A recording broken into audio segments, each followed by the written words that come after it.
কারণ আমাদের ভাইরা রক্ত দিয়েছে, আন্দোলন করেছে রাস্তার, সেই উত্তপ্ত পরিবেশের মাঝে তারা আন্দোলন করেছে।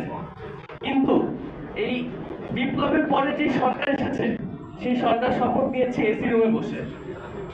সেই সরকার সেই বঙ্গভবনের এসি রুমে বসে শপথ নিয়েছে। তাদের উচিত ছিল বঙ্গভবন থেকে বেরিয়ে এসে রাস্তার মধ্যে অথবা শহীদ মিনারের মধ্যে শপথটি নেওয়া। তাহলে আমার মনে হয় এই উত্তাপটি বোঝা যেত।